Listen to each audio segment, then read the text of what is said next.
for this. For those of you online who don't know me, I'm Rob McConnell. I'm the director of the center, and we have a special treat today. Maxon has organized this seminar, and I'm going to let Max introduce Robbie Parks. Can everyone online hear? Okay, you already test that? Yeah, okay. All right, hi everyone.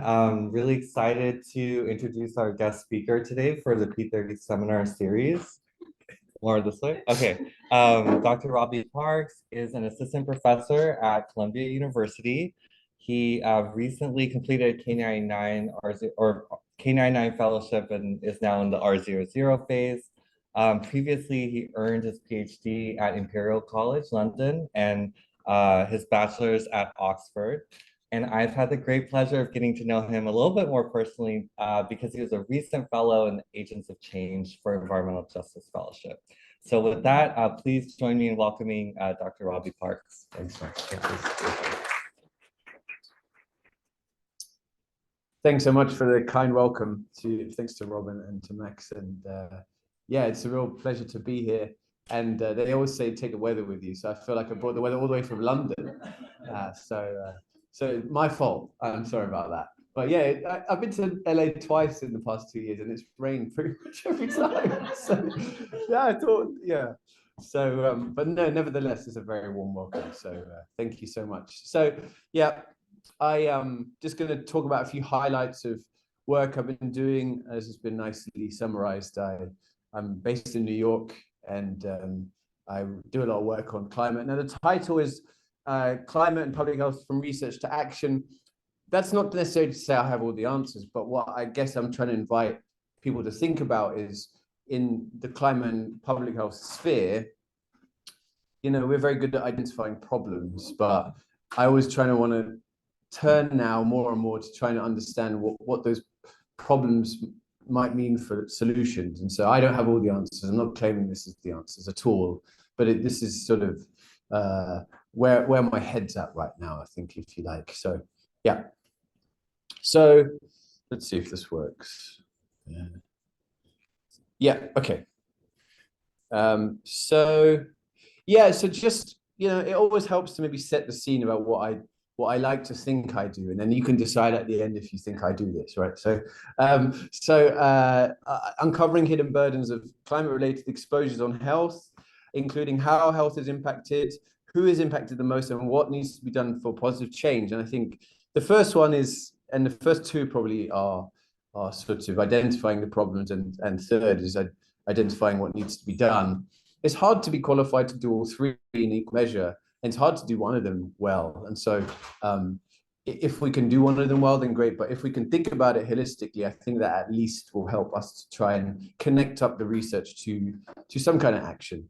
And so I work a lot on climate and health, but some other elements too. So they'll sort of permeate through some of the things that I'm talking about. And yes, Max, you got my punchline before I even had the chance, so thank you. So I just wanted to say great shout out to Max and other people, Ami Zota and Yoshio Nelis van Horn, who I know is familiar to many people.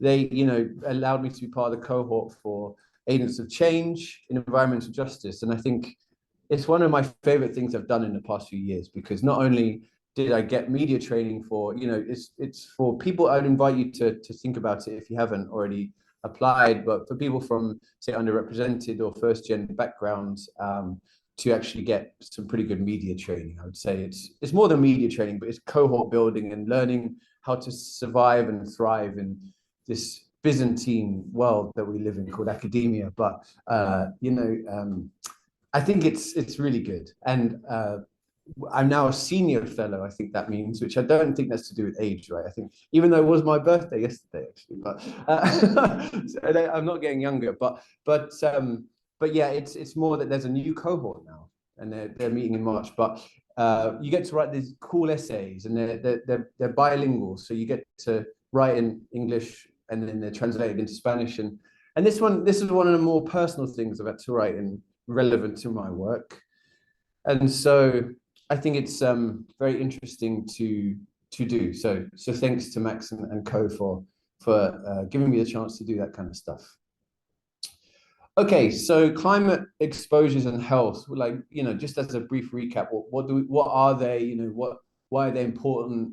How do they connect to health? This is a very vibrant area of research, and actually for good reason, I mean, as you'll see, you just tend to have to look at newspapers to understand why this kind of stuff is real, I suppose, if you depends which newspapers you read, but most of the newspapers now. So okay, we burn stuff that we're burning too much, right? And then of course that results in stuff that happens in the climate, air pollutants, extreme weather, hurricanes, climate-related exposures that permeate through societally relevant phenomenon, droughts, fires. You're more familiar with wildfires in the West Coast, but last summer you probably saw that when I was in New York last summer, the skies turned orange and things like that. There's all sorts of we don't get to look at the West anymore and say it's your problem. So it's you're right. Yeah. So it's all our problem now, and so that. This is a basic cartoon, but there's lots of different ways that it can impact health. And this is always developing, always changing. But, cardiovascular disease, respiratory diseases, impact on mental health, vector-borne disease. But when I said, when people say climate change isn't just a technological issue, it's not just a physical issue, it's a social issue. They're talking about the fact that we're not all vulnerable equally from climate change and disasters. And that's largely, there's an element of randomness about where hurricanes strike, but there's also an element of where things aren't random. Things are not always random because, there are decisions that are made which make certain neighborhoods, certain areas have a lack of investment and so on and so forth. So you'll see that from the hurricane research, you'll see that the impacts are highly unequal, not least because of some social inequalities, right, and inequities. But, why are we in research? Why do we do research? Why don't we just all become senators and secretary generals of the UN?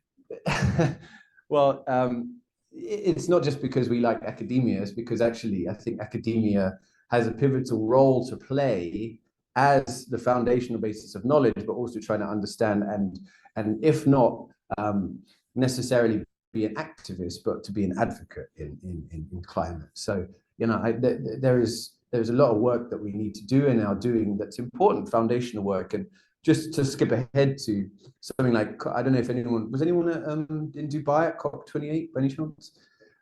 So I had so maybe they can speak to that. But for me, I was there and I know that health was such a big thing.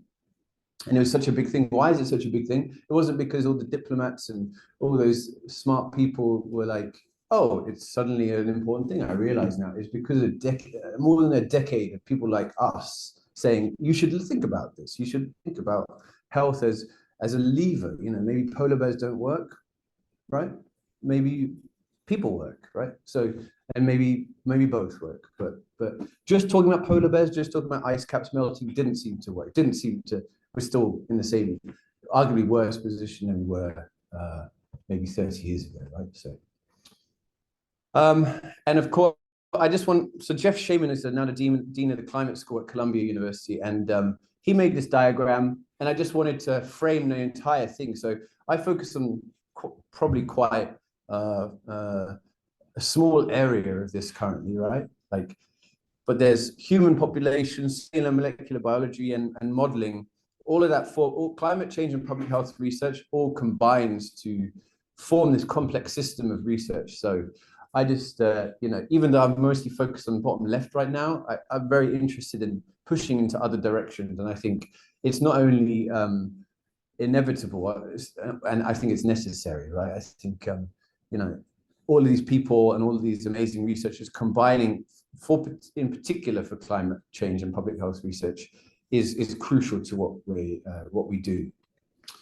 So just going back to climate-related exposures and health plot, like extreme weather is one. I'm just taking a menu of things that a tasting menu, if you like, of some research that I think is important to help summarize some of these issues, right? So cyclones is something I do a lot.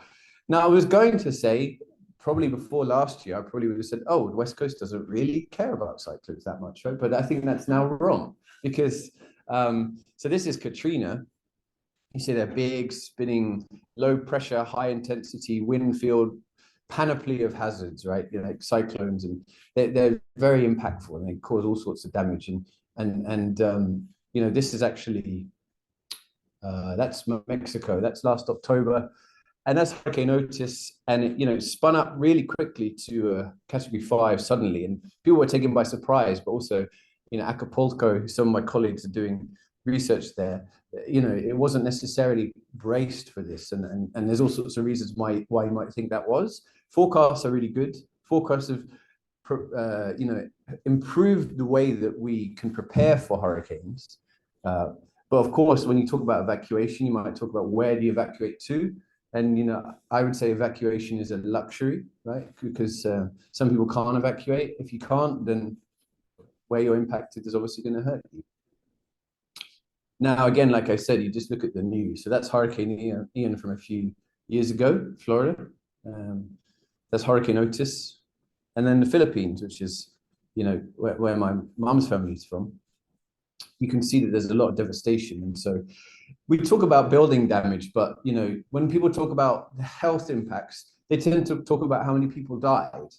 And when you think about how many people died from Hurricane Maria in Puerto Rico, which I won't talk about in this talk, but, you know, people will talk about a few dozen, officially a few dozen, then of course we know that that isn't matched by, say, very good studies from other researchers and other universities who took in particular the Harvard excess death one for Hurricane Maria, which talks about 70 odd times higher than the official death rate. So even counting the public health impacts of hurricanes is actually a difficult thing to do, not least because our system of assigning why people die from things is really, I would argue, not, it wasn't designed in a world of climate. It wasn't designed in a world of climate change. And so ICD codes are great, but if you look at, say, dying from extreme heat, dying from extreme cold, there's like a few hundred a year, right? And so if you could just go and count them. It's not, I mean, it's got to be more than that, right? Even in the US, which is, you know, by some measures still the richest country in the world, I think there's more. There's more. And then of course, Mexico and California. So anyone have any summary of that? Was it bad? I don't know. Was anyone here? It wasn't bad. Okay. Yeah. San Diego was bad. Yeah. Not as bad as Mexico. Yeah. So I mean, you know, these are random events, but they're becoming, you know, the cards are being stacked, and so and then of course, as I said, the social impacts are not equal because of various decisions. That's the key thing, I think, is decisions people make, right? And so because it's difficult to count how many people die after cyclones, and you see all these conflicting numbers, really good, hard, big efforts, but trying to count. But the problem is that there's not a consistent way of doing it. And so why is it important to know how many people died after a tropical cyclone or any disaster? Well, I would say it's very important because it's all about how you analyze impact of disasters, but then what happens after the disaster? There's a long shadow of the hurricane. The long shadow of a hurricane can actually change the physical makeup of a place, both in terms of the buildings and in terms of who lives there. If the appropriate recovery isn't put there and the appropriate preparations aren't put there, then, you know, the resources are always going to be put into the wrong places. So we need to know how many people die, because not least because when you look at the newspaper, that's a number that people will talk about. People will talk about how bad is a hurricane, the damage, and how many people died, right? And so if people say, well, you know, Hurricane Katrina wasn't so bad because 5 people died, obviously no one says that because that's a well-studied hurricane. But then if someone said that, you'd be like, hang on, that's not right. And so I think that's what stimulated this study. And just as a, you know, small, you can see, this is a paper from last year, but On the x-axis, you've got all the hurricane names. Y-axis, you've got the states. And we did it in a consistent way so that you could compare against, and actually all the big ones still jump out. Hurricane Katrina, Hurricane Rita, for example, Hurricane Sandy, New York, New Jersey, and Florida, Hurricane Irma. So there is variation of a space and time. And actually, what was interesting is what we found is in the black box was the second half of our study. So 100 years ago, you couldn't forecast hurricanes at all. So like hundreds, if not thousands, and tens of thousands of people may die after a hurricane in the US. Now that doesn't really happen because of preparation. But through some reason or another, we could talk about why.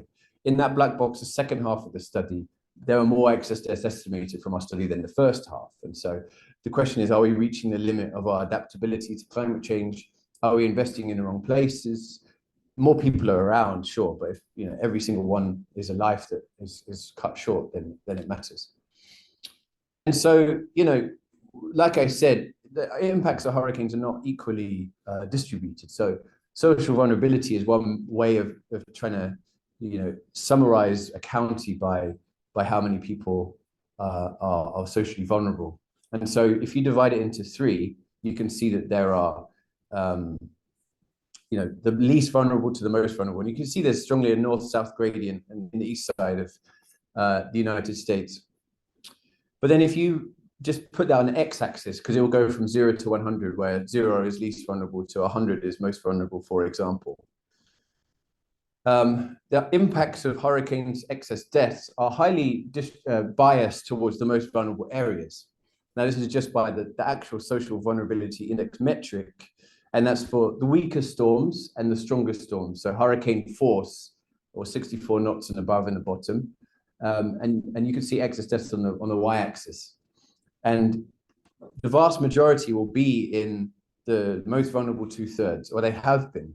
And so, of course, there's an element of randomness, but neighboring areas which are, equally impacted by a cyclone in terms of exposure have a very highly unequal impact in terms of how many people die, right? And so then the next question becomes, oh, is that random? And then, so another way of thinking about it is there are different components of social vulnerability index. So for example, look at proportion of an area with high minority.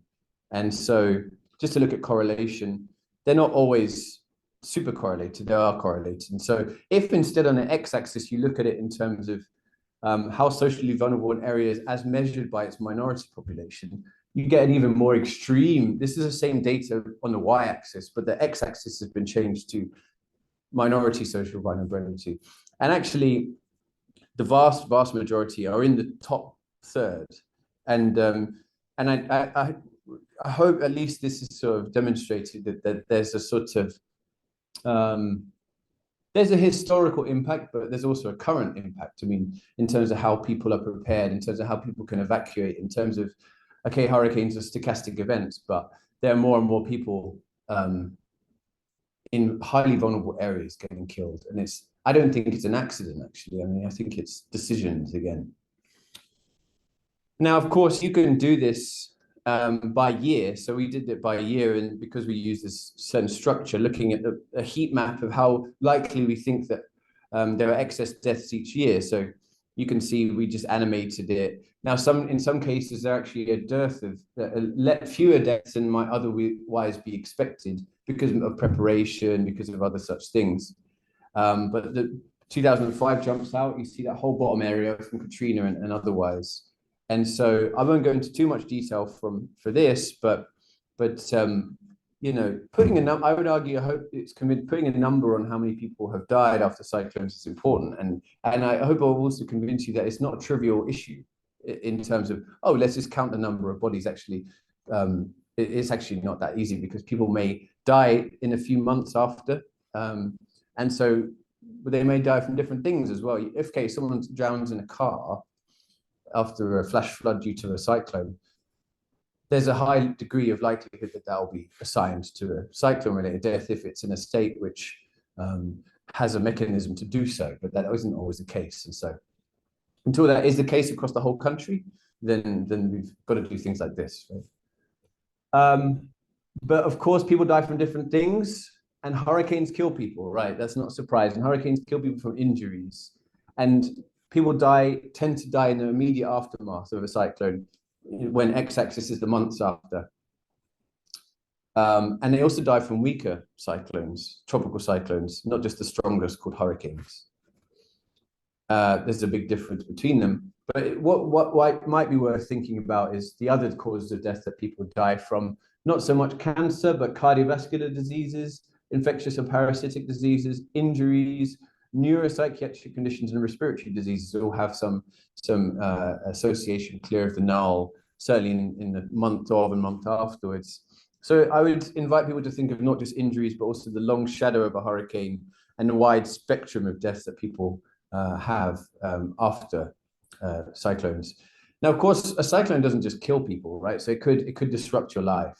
And so it might be worth talking about how people get sick after cyclones. Now, death is, one of the, two guaranteed things in life. And so, but in terms of, so it is a final measure, right?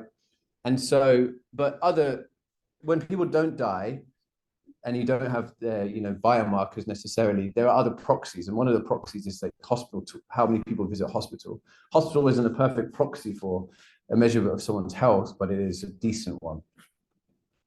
And you can see in the immediate aftermath of hurricanes, there tends to be a lot more respiratory disease, injuries, but also there's a decrease on a day of hurricanes on average for cardiovascular disease, hospital visits, right? But that doesn't mean hurricanes are good for you. It just means that there's a certain behavioral element there, right? And in fact, that happens for most causes. Those black boxes are that typology. So I guess what I hope I've convinced you of is that hurricanes they affect society, they affect public health, and they affect society in different ways. And I think so there's a description issue there, which myself and other really good researchers are doing. But of course, predicting the impacts is really the difficult bit, I would say. How do you predict how many people will suffer from hurricanes, and how do you remedy that? And so the next stage of what I'm doing right now is actually the R00 part of my K99. And so I technically should know what I'm doing now, but I still don't think I do. So the training part is over, but I don't think that's true. Right? So I'm working with some really cool computer vision experts at Columbia. So predicting is much harder. And so we're trying to use merging and synthesizing satellites with Street View to try and understand where the key vulnerabilities are for public health. Now, of course, if you get flooded and drown, that's one thing. So having basements is important. In New York, lots of people live in basements which are unfortunately not authorized by the government, and so they live in unregulated basements. But of course, street level overhead power lines and so on and so forth. And this is an example of the damage from Sandy. And you can see that using this method, which is still in progress, you could use elevation, computer vision, but you get a slight improvement in the predictability by including computer vision methods. And you'll have to watch this space here, but I just wanted to give a preview of some stuff that I'm doing right now that isn't just describing the problem, but rather moving towards trying to understand how you might prepare and predict for a future Sandy in New York or somewhere else in the United States. And in fact, places which are, of course, I forgot to mention, hurricanes impact everywhere else in the world that, is along the tropics that are much more vulnerable in some ways. And so, New York is a high income area, very, very high income, very, very low income as well. Depends where you are. And it's important to know where we think places are going to be impacted.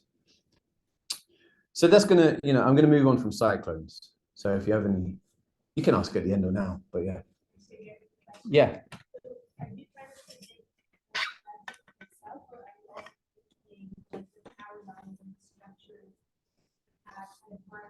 Exactly.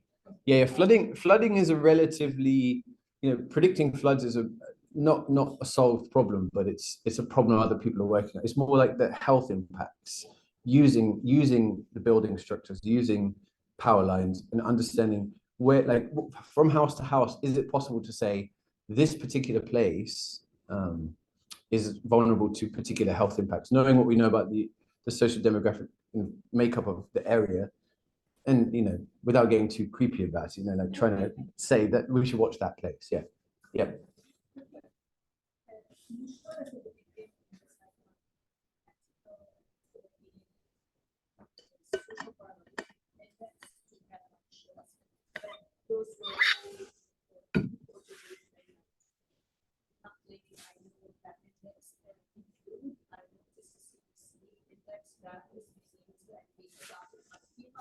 But I wonder first, are those indexes also the same as the rest of the world?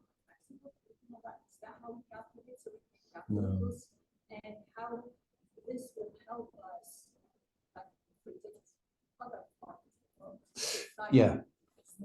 Yeah, this is a great question. I mean, of course, social vulnerability index, though there may be, there's one in the UK, like deprivation index, but largely these are sort of built on different metrics of an area. So poverty, ability to speak the language of the country that's typically spoken, education. So in theory, it'd be possible to build those if we had the right information in countries, but there's probably, as a zero order or first order, just measuring the poverty, measuring, understanding those elements, understanding how old communities are, how vulnerable communities are, how young communities are. Those probably I would go to first. I think social vulnerability, so I'm not an expert in that. I think it's sort of a building on top of those fundamental metrics that I think are still helpful, but may, if you just use those potentially in the US, you may misidentify places. So the short answer is then they're probably not existing in the other countries because of the US's ecosystem of research and government is unique to the US, but it is possible. Yeah. And I would probably argue you don't necessarily need it if you just have, say, poverty levels, relative poverty levels of a country or something like that. Yeah.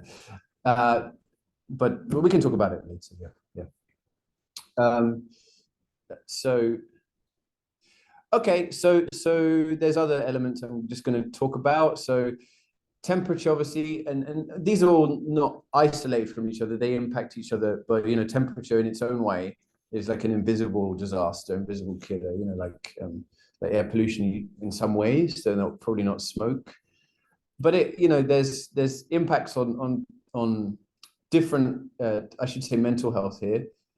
So I'm just going to skip this one because I'm going to talk about this slide, which so I was asked with the WHO and a group of researchers to try and help synthesize what the theory of climate change and impacts on mental health may be. And so, like I said, there are impacts on all other elements of cardiovascular health and respiratory disease and all those kind of things, right? But I just want to focus on mental health for now, because that's where my research has focused for the past few years. And so there's all sorts of possible mental and psychosocial health outcomes, from stress, mental health conditions, anxiety, resorting to different sort of crutches, I suppose, if you describe them like that, such as using certain substances. There's also eco-grief, but that's a sort of, I would say, society's own thing in a way, because you're talking about people who are worried about losing something that haven't necessarily lost it yet. So whereas if you talk about someone whose house and family have been wiped out, that's probably quite different from people worrying about the world sort of ending. People worried about, some people worry about the end of the world, some people worry about the end of the month, and so those are different, right? So but that's not to, I'm not trying to minimize that, I'm just saying they're different. So for example, just to give you some highlights, it turns out that if you believe the study I put out a few years ago, that younger men are sort of the more vulnerable areas of mental health resilience for dying by injuries of different kinds along the bottom. So transport, falls, drownings, assaults, and suicide. And so that's not to say that females, so this is by sex on the death certificate, right? So there's only males and females in that case, largely, the large majority. So you tend to get younger males, and the black box, so this is like an anomalously warm year as we predicted. And you sort of see that it largely is men under 65. So with rising temperatures, potentially, you know, why that might be is an interesting question that I don't have the answer to. But, you know, in terms of transport, falls, and drownings, I mean, that's sort of, in our society, men tend to do more reckless things, I think, when it's, you know, I'd say there's a population level thing, right? Okay. So more people who don't know how to swim might, you know, but that's not the extent of the behavioral impact of climate change on health. Is that more when the climate gets warmer, more people will swim. It's that there are other things too, like more people are more likely to drive at night intoxicated if they're driving a car. But really, the purple bit is I'm particularly interested in that, like what's going on, why is there more predicted violence, and actually particularly more predicted suicide. So that's one way of thinking about vulnerable communities. So, okay, younger males that might be vulnerable. Another way of thinking about the most captive sort of audience, if you like, unwillingly, I would say, is, I'll just focus on a new study that's actually coming out in a few weeks, I suppose. When we think about action and what we think about in terms of hazardous heat, when we talk about incarcerated communities, or incarcerated people in prisons and jails, people, you know, you would read the old news story and that's all, you know, important, but really hazardous heat exposure is a really hidden problem in prisons and jails. And actually it's largely concentrated in a few states. And those states, as you can see, Texas, Florida, Arizona, Louisiana, California is 5th there by our metric by the past few years. Most of the I think the top 4 don't have laws with regards to indoor climate control, right? And so why is that important? Well, of course, you know, if you believe in the Constitution and you believe in, which I assume we all do, is that there's, you know, you shouldn't have cruel and unusual punishment. I think it's the Eighth Amendment. And, you know, you could argue quite strongly, I think, that this is cruel and unusual punishment, and it will become more cruel and it will become more unusual, I think, with regards to climate change. So, and so federally, there are regulations. And this is very exciting in terms of the impact, because we've been talking to a few, I won't talk about who they are, but, you know, senators of the United States who are trying to put forward legislation for this. And it isn't just temperature, it's also water, it's also things that you may not be more interested in research-wise. But I think this is something I think, just if maybe you are already thinking about it, but this is a relatively new thing for me to think about. And I think it's you know, where the action of this is actually the resources are, if we want to dedicate the resources, they're in relatively few places. They're largely concentrated in, you know, the states that you can see up here, Texas, Florida, Arizona, Louisiana. And because most of the people incarcerated are actually in state and county and local jails, the federal laws don't actually apply in that case necessarily. So we need to think about that. Now, okay, hotter places get exposed more. So you might be thinking, well, actually, I live in LA and it's hot, so why should I care if it's hot in jail? In fact, what we found is that it tends to be actually, there's a disparity between where jails are and prisons are and incarcerated people are from the rest of the state. So people tend to build in, you know, places which are hotter, actually, about 5 or 6 days on average hotter. About 5 or 6 days of extreme heat per year on average than in the United States than places that don't have jails and prisons. And it's getting worse, and it's particularly bad in the top 4 states you're seeing there: Arizona, California, Nevada, and Georgia. And so I guess if there's one thing to take away is that not only are these people who are incarcerated you know, they're potentially in very dangerous situations that we might not know that much about. But also, it's worse than the general population is experiencing with fewer means to recourse to remedy. Yep.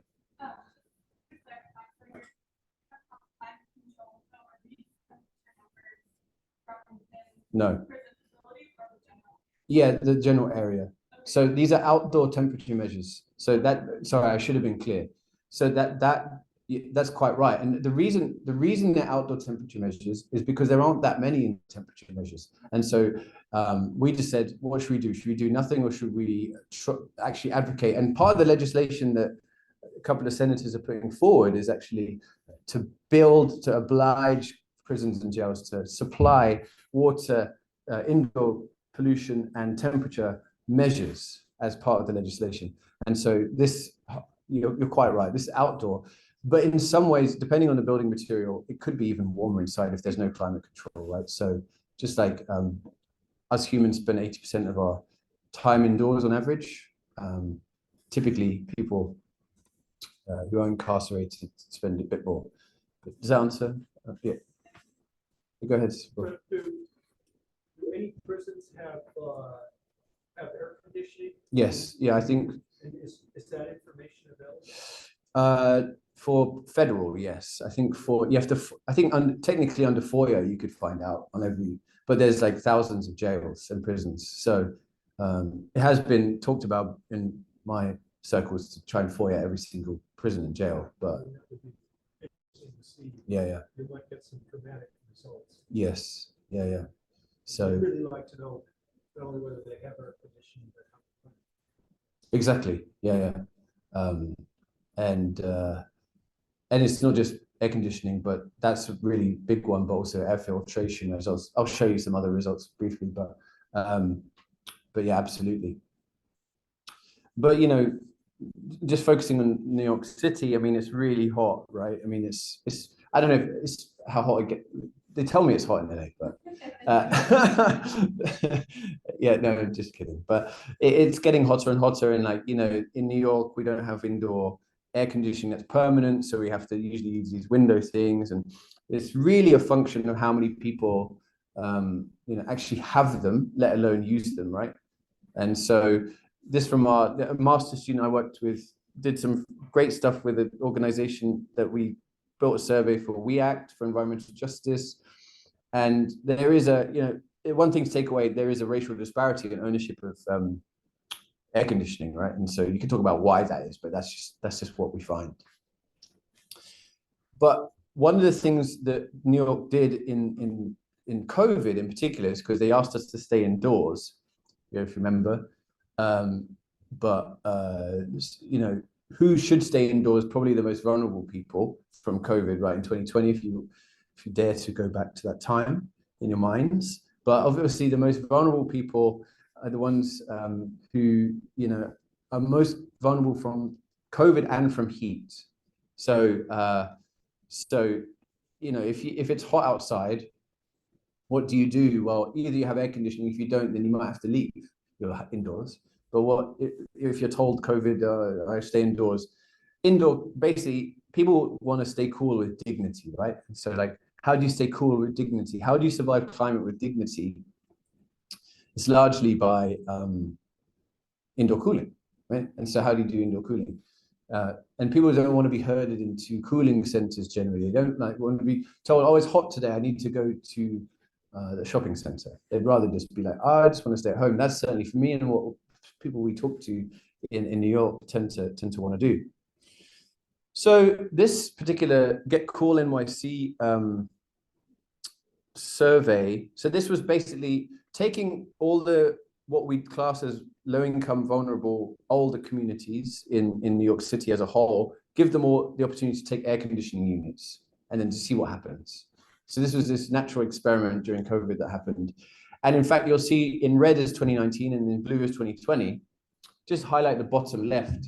For people who are likely to stay home, moderate, severe, and critical, you know, what you see is for moderately vulnerable people, I won't go into detail, but cooling hardship, if you've got an air conditioner and then you're moderately. But if you haven't got electricity to supply it necessarily, and you haven't got an air conditioner, then you're very vulnerable from cooling to cooling hardship. For the people that we gave air conditioning units to the city during COVID 2020 summer, much more people who are critically vulnerable stayed at home. Now, why was that important? Of course, it was important during COVID for spread of disease, but in general, if you give people the means to cool, they will use it, right? They want to use it at home. And so you see that delta between 2019 and 2020, especially the bottom left. There are answers, but exactly what also is important is that, okay, you get given an air conditioning unit, do you necessarily use it? The large proportion of people who don't use it didn't use it because of electricity costs. And so what do you do about that? That's the next question. And so in NIHS housing, typically people's electricity costs are paid for, but if you don't, sorry, NIHS is like social housing in New York, right? But if you don't live in social housing, what do you do? And I'm very interested in trying to understand that. How do you remedy cooling hardship? But also, how do you even know what's going on in indoor temperatures? And of course, so this is a pilot project I got going with our P30 Center, just trying to measure indoor temperature, right? And I think I spoke to some of the great postdocs here earlier this morning who were talking a little, I know that there's some indoor research, some indoor temperature research going on, but in New York, there's actually precious little in indoor exposure. And so this is just a project that we're trying to take from the North Manhattan and South Bronx area, what's going on with temperature sensors. And we're trying to build this out into trying to understand how different interventions could impact both the temperature, but also the health of people. And this is primarily actually to show this picture because I wanted to send a selfie with Yoshi. But I said to Yoshi, I'll put all just selfies of me and her in it. But I stopped myself, and this is just this is our team. But yeah, so Yoshi, I don't know how you let go, Yoshi, to be honest. I don't know how you let go, Yoshi. And so I'm just going to say that because we're very happy. We're very, very happy. But she's amazing, and we're working together on this.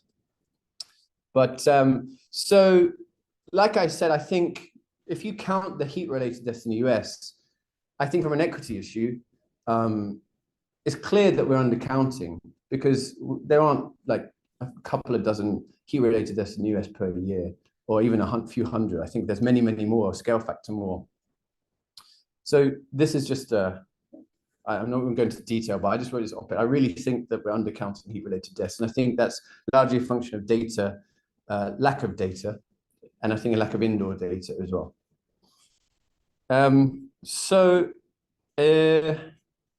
What else is there? So there's an air pollution section. Air pollution is bad for your health. I'll skip through. And it's worse for people who are of less means and live in poor areas. But I think that's, but also now so I had the fortune to be a technical contributor to the National Climate Assessment last year. This is an example of that double, triple burden of, these exposures don't tend to happen one by one, right? They tend to happen when it's least convenient. So I've got stuff going on with cyclones and heat, but that's a good example. So cyclones tend to happen in hot times, but then what do cyclones tend to cause? They tend to cause power cuts, right? Sometimes. Why is power cuts inconvenient? Because it's hot, right? And so what do you use when it's hot? Air conditioning unit, HVAC. But in this case, air pollution, temperature, this was just a figure we got asked to make. And, in the east of the city of Houston, lots of high pollution and high temperatures. And so, why is that happening? I'm sure that's happening in LA in certain different ways. It's happening all over the US, all over the world in different ways. Decisions, right? There's decisions are being made that maybe not by people in this room, but decisions are being made. And what else do you want to do?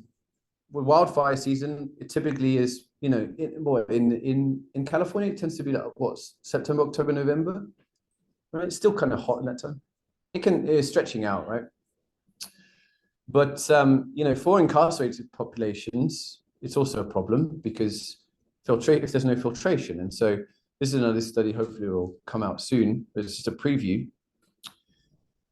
It's largely, wildfire exposure is largely concentrated for prisons and jails in relatively few places. So wildfire exposure, if you look at this diagram, if you take the top ranking 2% of counties and sort of jails and prisons, you still cover about half of the worst hit, right?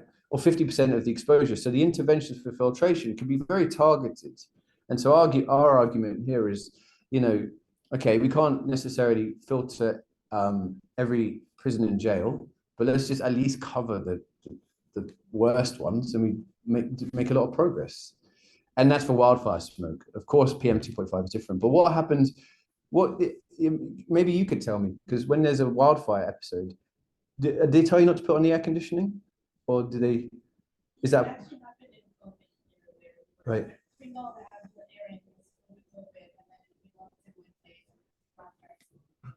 Okay. And so, like, so are you told not to use your air conditioning if there's wildfire smoke? Right. Okay. Yeah. But so there are details, but in terms of the burden, of course, like in New York, I think we were told not to use our AC units during that couple of episodes last year. And yeah. So some action that I think is quite sensible that can be taken for this particularly vulnerable group, incarcerated communities. So I just very, I know how much time, probably at time maybe, but yeah. So health is a big thing at COP now, but it's worth remembering that there are more fossil fuel lobbyists at COP than health professionals. So it's the biggest ever COP, thousands of health professionals, more fossil fuel lobbyists than health professionals. If you're interested, another shout out to Agents of Change. They let me do this double-header podcast episodes. It was really fun just to walk around and talk about what I saw, and that's essentially what I did, basically. And so just as conclusions, there's still a lot to learn. There's understudied health impacts, understudied exposures. We need to turn the research into action. You know, that's not all we need to do, but I think we need to think about it at least. We need to identify vulnerable communities, and there's lots of different focuses, but it also depends on what data we have. And so research is critical. It's not just action, it's research to action. I think we need both. And that's what universities, I think, are fundamentally for. So thanks to everyone involved and my lab, and you know, if you're interested, we've got this coming to New York in the summer. Like I said, it's really hot, but we got this course that I've sort of done about environmental health, but particularly for, you know, typically Bayesian modeling, if that means anything. Typically there's like statistic groups, and then you go to a statistic class, and there's like, I don't know what to do with this. And that's not, you know, the fault of the statisticians, it's just that they focus on particular things, right?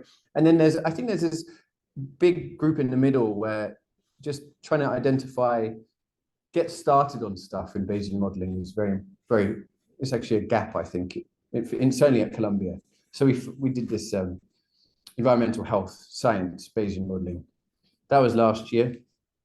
So it's really fun. And we have a good group of people that do it. And yeah, thank you for your attention. And that's the conclusion of my talk. Thank you. Yeah.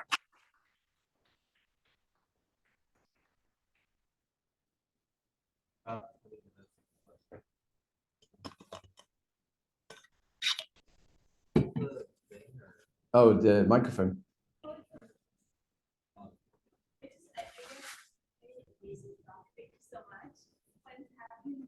Thanks. Just people don't know Robbie lecture center. Yeah. I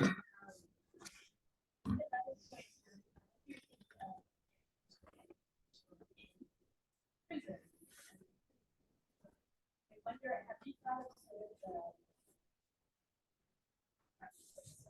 of the firms using it, but the idea that it's not just that the wildfire smoke, but also the let's say desert environment and other than life jackets, things like surely it helps also kind of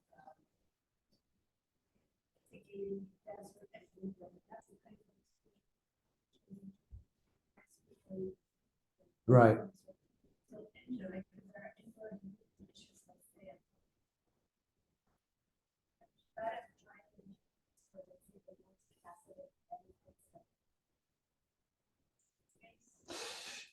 Absolutely, yeah. I mean, in terms of, yeah, it's a great question. And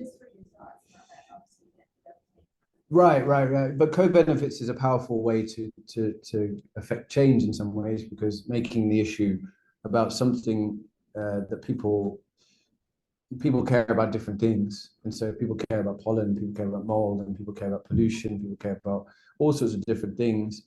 Just understanding that it's not a zero-sum game with those things, that they help each other, is very important. And so I totally agree that that's an effective tool. But also I think it's, to build on that, it's we're not going to, ideally, when we put temperature sensors in prisons and jails, we're not going to just put them in the correctional officers' facilities, but it is an occupational health hazard as well. And so there's the argument there that if you care about people in prisons and jails, maybe you only care about the people in the correctional officers' hall, but they need to be taken care of too. And so there's different ways of getting to that. But yeah, absolutely, yeah. Thanks. Yeah.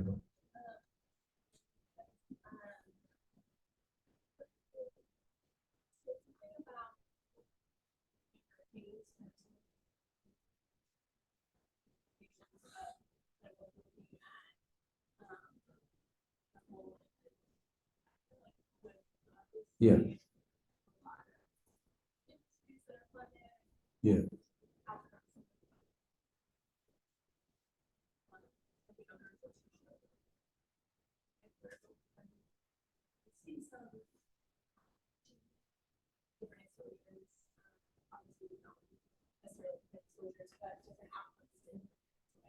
Yes.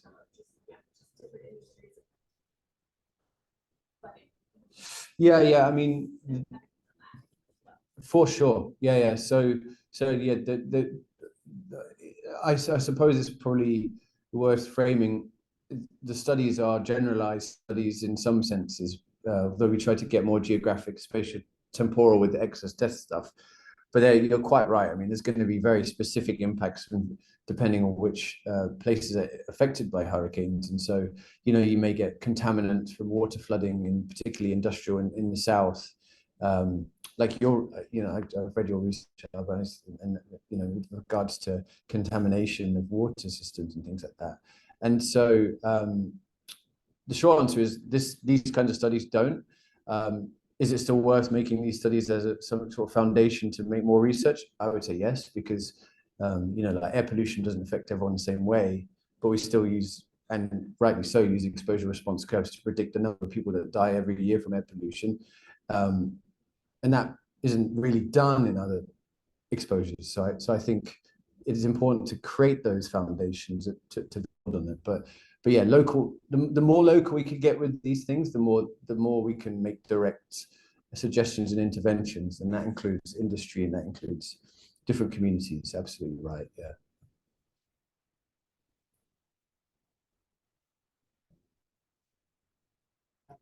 Half-baked thought question. Hopefully it emerges as like a question.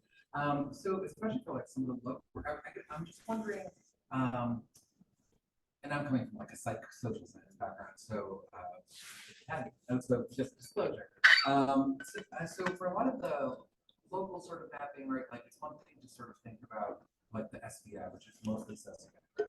Yep. And in a certain way you look at these maps and it's like, great, but I'm just wondering if you had explored or kind of looked at other things that perhaps maybe more social process or social dynamic processes, like things like social cohesion or some self-efficacies, other ways that people might help each other out, because I think yeah, like I can see how that could add another layer of information where for minority communities, right, it might not just be if they're minorities that just tend to have less resources, but it might also be that in trying to adapt to some of these impacts or whatever it might be, they might be more involved in their community which may add additional sort of psychological or neurological sort of burden. Yeah, for sure. So, Yeah, for sure. I mean, the results weren't supposed to, say that's it, we're screwed. But I'm thinking of like what helps with temperature, extreme temperature in New York is something like, block captains and local people who know people in the neighborhood. That's a really effective way of preventing people from being isolated. Another way of preventing people from being isolated, which probably isn't covered by social vulnerability, is a big driver is how good the internet connection is after a disaster, and how well they can get telemedicine, and whether they can afford devices that allow them to get telemedicine, for sure. So social vulnerability, not being an expert in it, I already think it's an imperfect way of describing vulnerability. But, I think there's a rich vein of resources that maybe it sounds like you might be well placed, if you're interested in it, to research how those particular solutions may be tailored much more hyper local level than just looking at counties. I think that's partly my own shortcomings, is that's the data we have, but also the how I've been trained. And so as a next generation or next series of people come through, I think you can get maybe build on it, maybe just cast it aside and do your own thing. But I think that I agree with that. And just remember, this wasn't just about like your model. I think in general, there's like we focus so much on sort of like deficit models of experience instead of focusing on. So this is just for like all sorts of models, right? Even Yeah. like strengths and things. There's a long way to go, but hopefully in the future, there's some way to. Oh yeah. It's like COVID. I mean, it's like everyone was like, oh, as soon as we get the vaccine, everything will be fine. It's like, well, hang on, how do we make people take the vaccine? We can't just say it's like New York Times thing. Oh, as this much time passes, the world will be all right. It's much more about person to person. At the remedy level, it's much more person to person. I totally agree. Yeah. Thanks. So, Robbie, I really enjoyed your talk. You have a short piece on COP28. Yes. Tell seeing it from the outside, I had a hard time finding any reason to be optimistic about anything about it. Yes. So you were optimistic enough that you took a week out of your life to go to this thing. Yeah. Tell us. Yeah. So was it really as incompetent as it seemed from the outside, and just the worst that the UN has to offer, or were there some silver linings to it? So yeah, COP. So COP, like for those who weren't familiar, COP is sort of like one of the. There's not just one COP. There's different COPs. This COP is climate change, and so every year they'll do it, and it's been going on for nearly 30 years. Now, the reason it's going on for 30 years is because we haven't really done anything, right? So like it's still going every year because we need to like say, oh, okay. So I was simultaneously despairing and very hopeful, actually, because when you think about how long, so COP28 was the first Health Day COP, but it was also the first. There's always a final statement they put, and maybe you already know this, but there's a final statement they put, and they have to be by consensus. And this is the first time they put even the term fossil fuels in there. So you may be thinking, oh, that's awful. How long it took 28 editions to get fossil fuel. But being on the ground, what I can say is that I've never seen any people work harder than I've seen. Like, these are people who really believe in what they're doing. And okay, it may be ineffective, but I would say, maybe to paraphrase Churchill, it's the least worst option we have. Because if we didn't have any coordination, I think we'd be in a much worse position. But at the same time, you walk around and you see, Coca-Cola and fossil fuel companies. So it's sort of, the way I feel about it is bifurcated into, I feel really frustrated by the process. And that's largely because it's consensus based, and that consensus translates to unanimous. And so one group can scupper it. The other thing that changed having been there is how places, so I come from the UK, and the EU, which the UK used to be part of, but is kind of a block there, and the US. I'd see John Kerry walk around a lot, and I know he's been replaced now, but he, you know, and then everyone's like, oh, we're dunking on Saudi Arabia. Saudi Arabia is the evil ones, like, but what is on the ground is that all those countries, Saudi Arabia, petrostates, they're saying, well, you're just trying to screw us over because you're taking away our wealth. So what are you going to do for us? So if you say to Saudi Arabia as a state, stop burning stuff, they're like, fine, we'll stop. Give us loads of money because we need the money to continue to develop. And you're saying the stuff in the ground is our money, but you're telling us to stop using it. And so a lot of the conversation on the ground was actually US, UK, EU talks a really good game, but they actually don't really have any solutions for that problem. That's the fundamental problem, is how do you allow those countries to continue to develop without burning the stuff? And I think that's the problem. And it changed my mind about how, you know, we sort of talk virtuously in the UK about ourselves, and that ignores all the history behind it. So I think unless we come up with a way to refinance that, and part of that is refinancing from, you know, typically if a small island state gets destroyed, they'll have to take out these really restrictive, high interest loans from, let's say, the World Bank or something.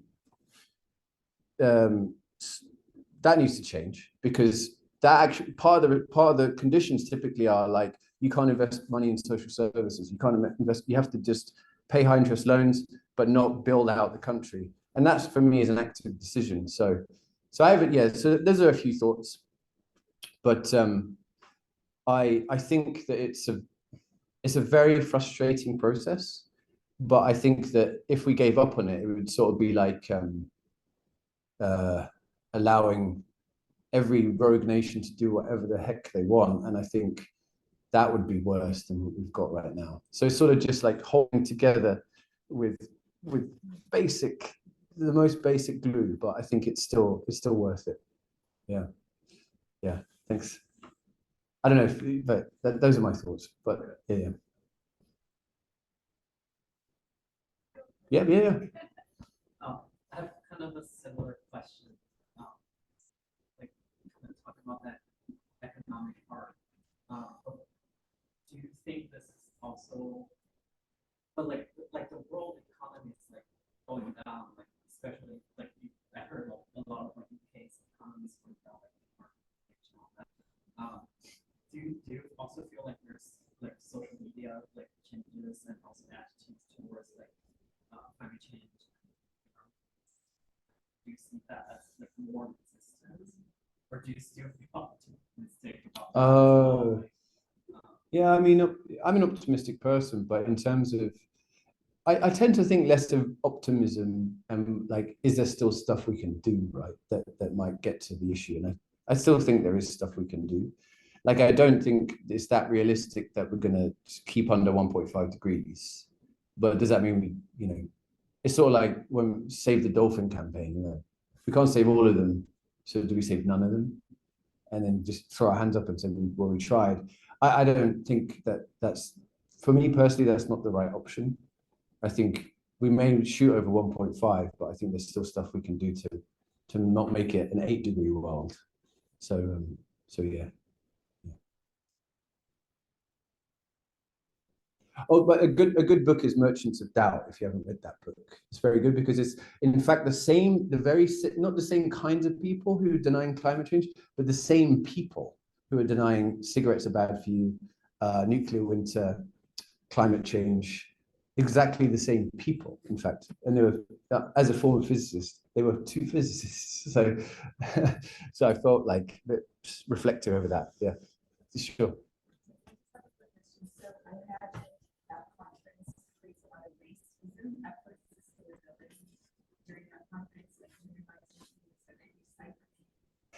Yeah.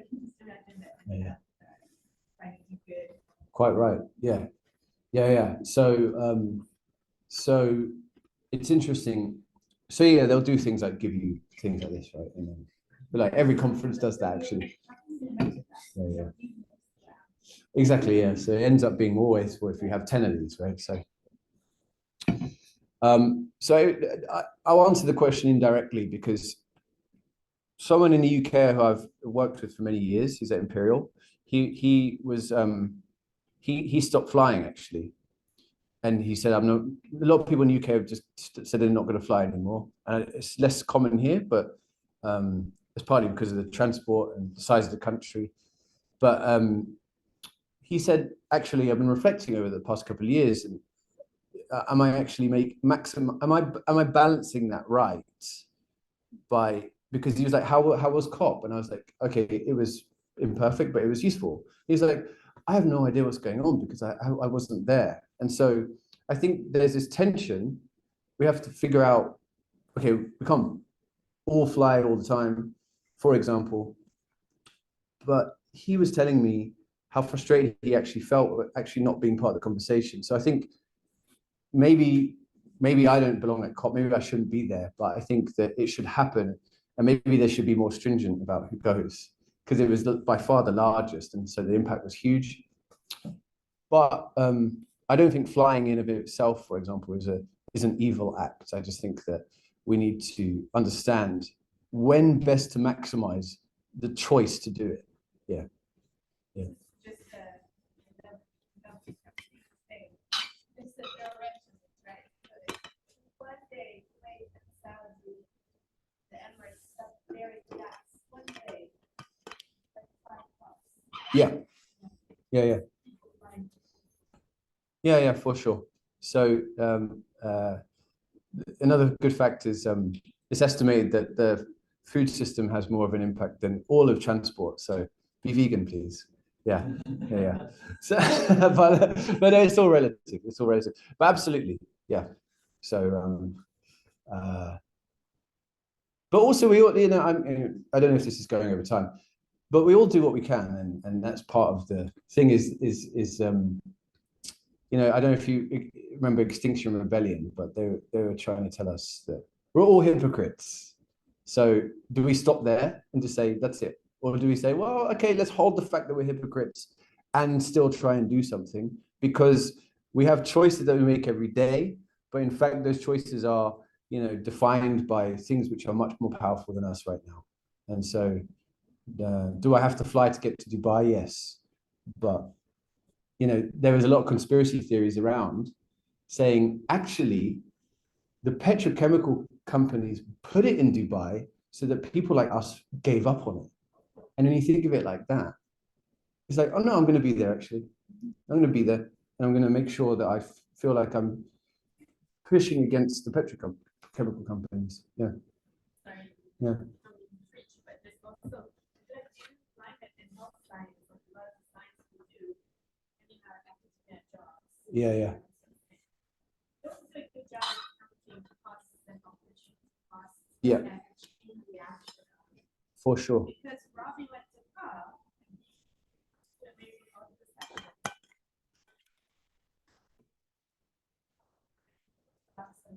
Right. Individuals and interested in this data, the sequential cost of all of that. Exactly. Yeah. So you talk about the cost of, everyone's all like, oh, the cost of converting to electric vehicles is blah blah blah, and then it's like, well, what's the cost saved of stopping, I don't know, birds from going extinct? There's no good number on that, and that's the failing of economics in some ways. But yeah, all right. Sorry, I'm over time, right? Yeah. Sorry. Yeah. Thanks. The class gonna be here. Sorry. Thanks. This is such a.